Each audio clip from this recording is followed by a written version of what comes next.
Olá pessoal, vamos agora ao nosso terceiro exemplo, dando continuidade à nossa aula de funções definidas por duas ou mais sentenças. Nesse terceiro exemplo aqui, olha, nós podemos observar que nós vamos nos deparar com uma única função, agora com uma, duas, três sentenças. O procedimento para esboçar o gráfico vai ser exatamente o mesmo. A gente vai analisar a primeira sentença, definir o intervalo. Analisar a segunda sentença, definir o intervalo. Analisar a terceira sentença e definir esse intervalo. Então, vamos lá.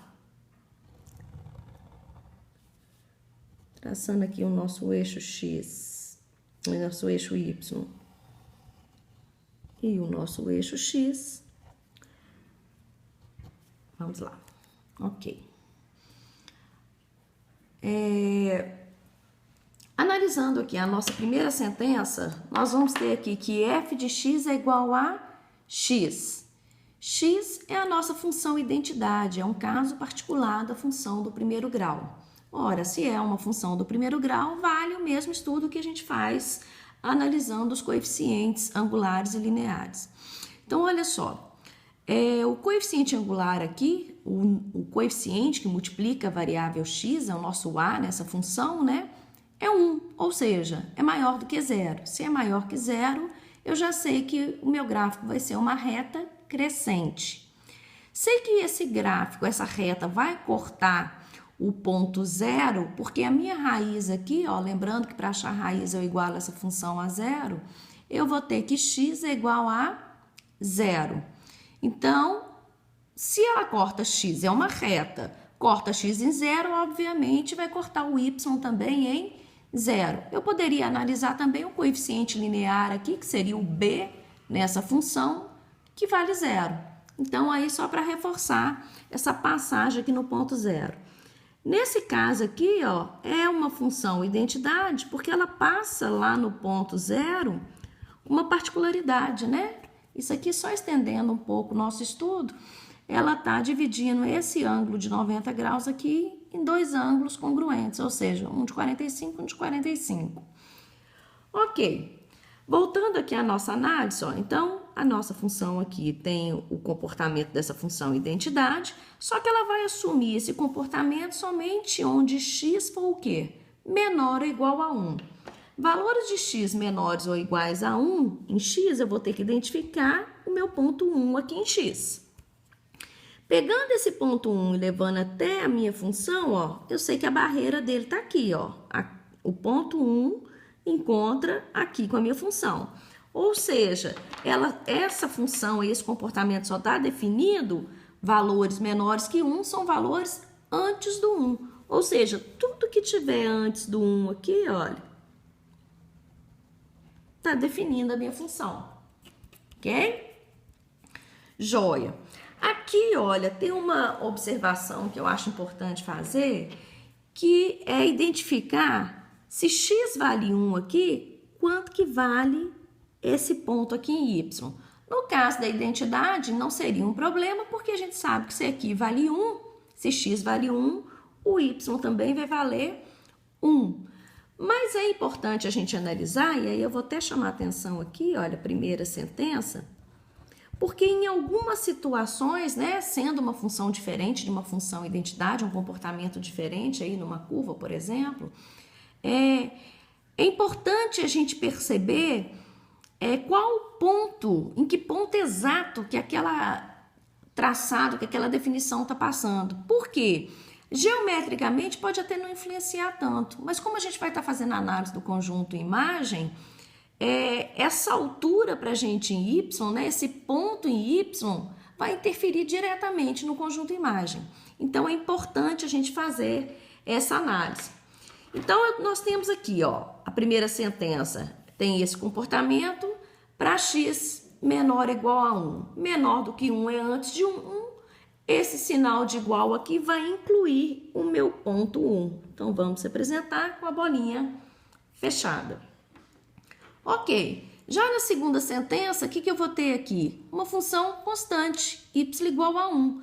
A função constante é uma reta paralela ao eixo x, ou então, quem preferir pode dizer uma reta perpendicular ao eixo y, tanto faz, que corta o y aqui no ponto indicado, nesse caso aqui no ponto 1.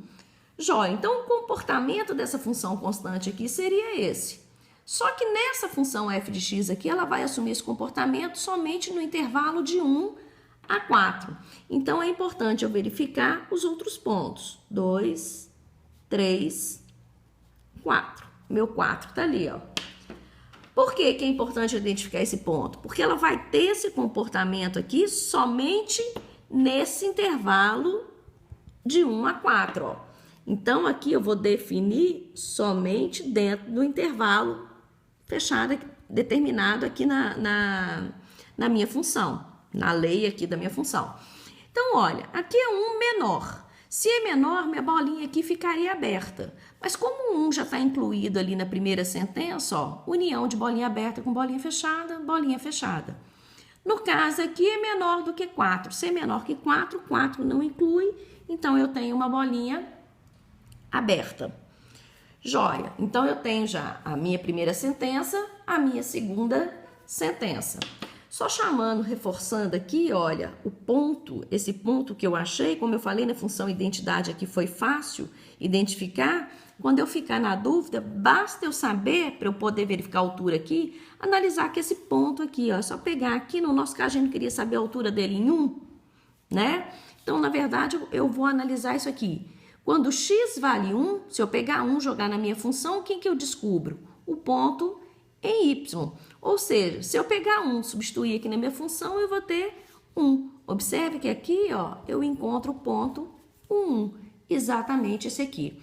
Então, a gente vai fazer isso para cada ponto aqui do extremo aqui, para a gente poder analisar se as retas estão se encontrando exatamente no mesmo ponto. Essa terceira sentença aqui vai nos mostrar isso aqui melhor, quer ver? Bom, vamos lá. Eu tenho aqui na terceira sentença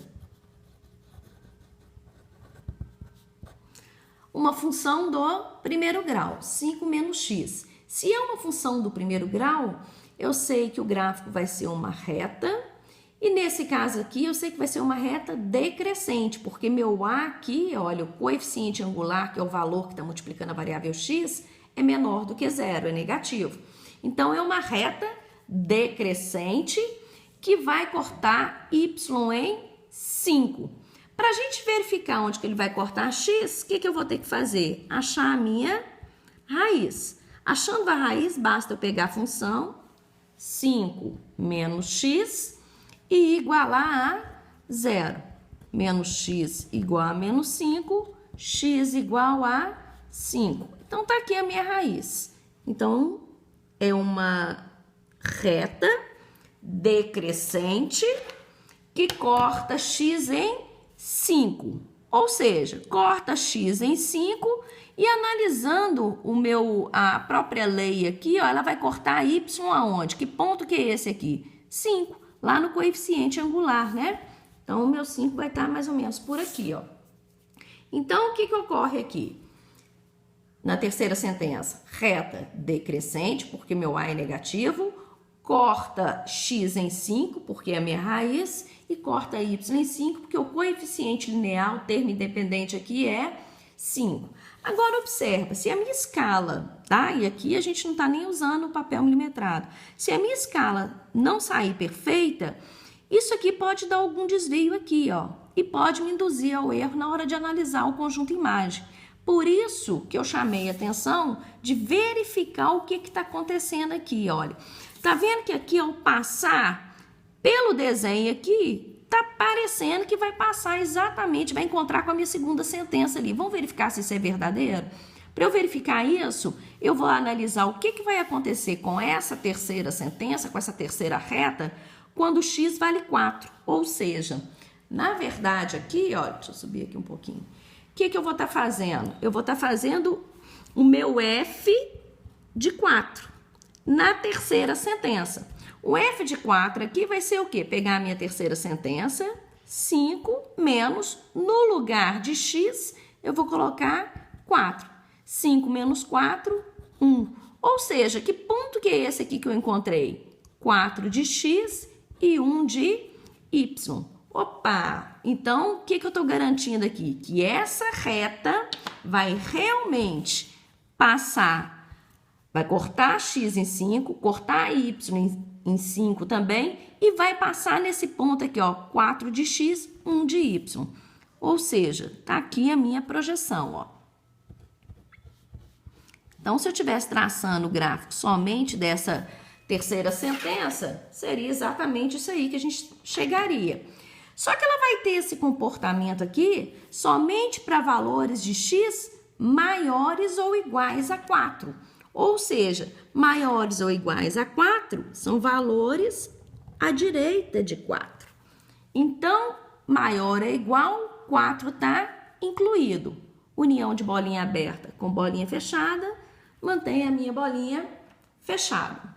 Ok, então tá aí, ó, conseguimos fechar aqui o gráfico da nossa função, identificando a primeira sentença, segunda sentença, terceira sentença. Depois de esboçar o gráfico, fica fácil da gente analisar aqui, ó, o nosso domínio e a nossa imagem. Vamos ver aqui o domínio dessa função. Domínio vão ser os valores que x pode assumir nessa função. Lembrando, basta eu analisar no eixo x aqui, ó, pegando pontos de x e levando até a minha função e observando se eu tenho alguma restrição, ou seja, se tem algum ponto de x que não vai até a minha função. Nesse caso aqui, ó, nós não temos nenhuma restrição, então nós temos um domínio real. Aqui, ó, só para chamar a atenção, por exemplo, o que poderia vir a ser uma restrição aqui? Suponha que essa bolinha aqui ficasse aberta. Se essa bolinha ficasse aberta, na hora que eu tocasse x em 4 aqui, levasse ali, não ia existir. Aqui, concordo? Então, o que acontece? Eu teria um domínio real menos 4, ou seja, seria um x pertencente a R, tal que x seja diferente de 4.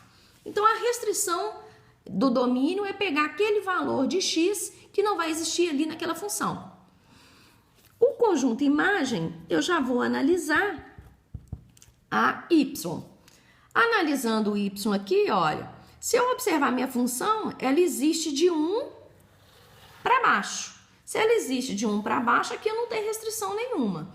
Mas se eu for analisar de 1 para cima, ó, ela não existe. Se ela não existe, não tem ponto, não tem projeção da função aqui em y.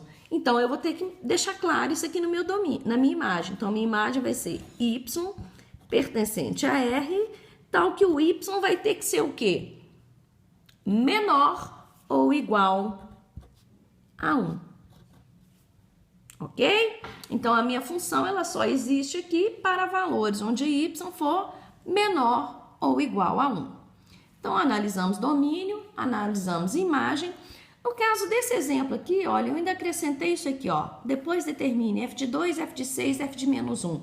Só para a gente ver isso aqui acontecendo, tanto algebricamente quanto geometricamente. Vamos analisar aqui primeiro, ó, o f de 2.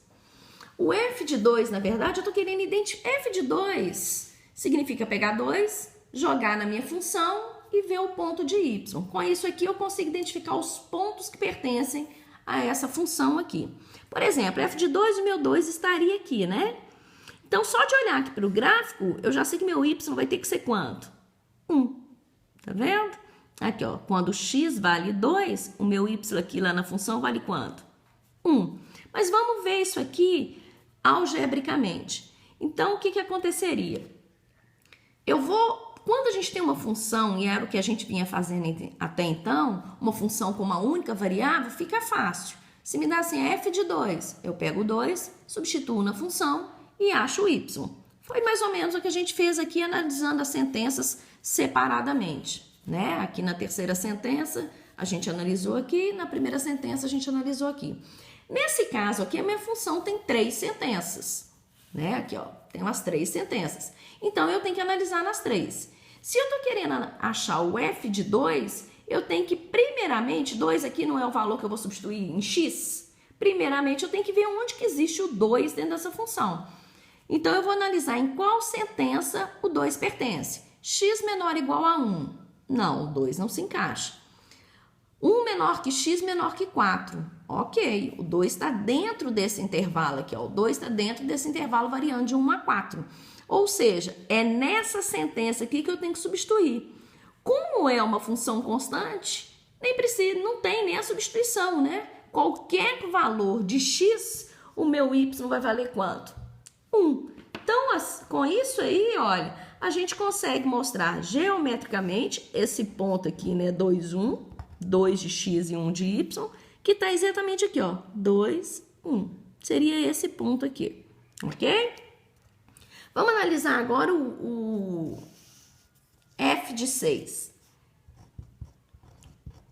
Vamos observar em qual sentença vai estar.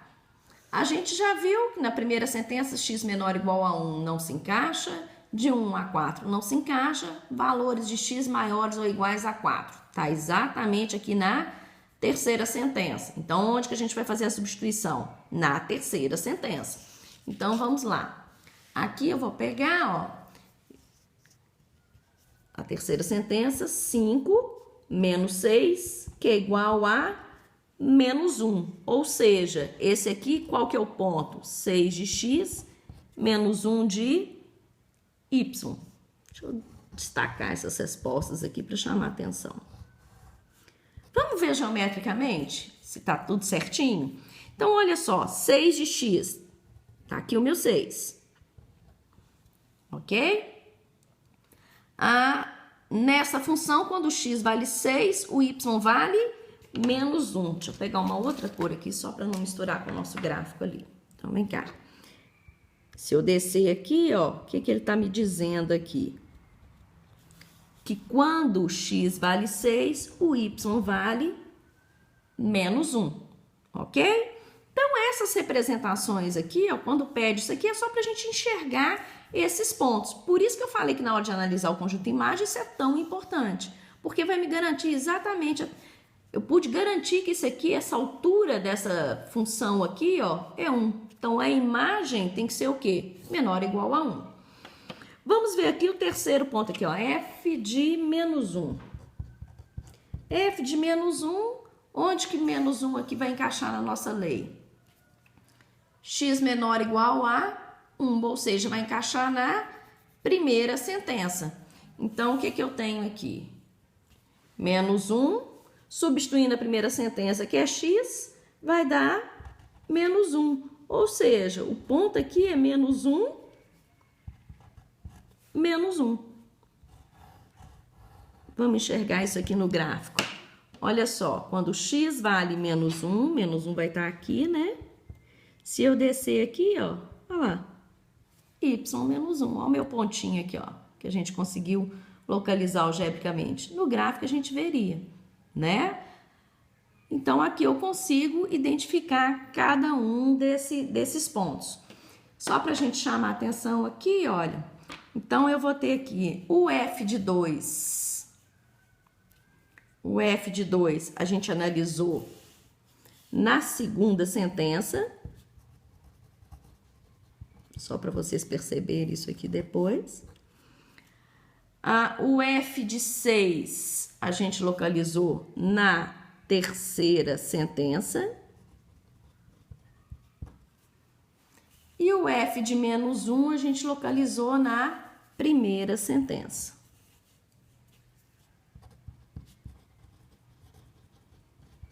Então, olha só, independente então da quantidade de sentenças que a minha função tiver, a minha preocupação vai ser, para esboçar o gráfico, analisar a sentença e definir o intervalo de cada uma das sentenças. Para analisar o domínio, eu vou olhar, pegar o eixo x e levar até a minha função e ver se tem alguma restrição. E para analisar a imagem, eu vou pegar a minha função e levar até o y para ver se tem alguma restrição. Se pedir para calcular esses pontos aqui, ó, para analisar esses pontos, basta pegar e jogar na lei. Mas na lei, aonde? Onde o x couber aqui dentro desse intervalo, onde o ponto dado encaixar dentro do intervalo que a lei está me fornecendo, ok? Se gostaram do vídeo, divulguem para os colegas.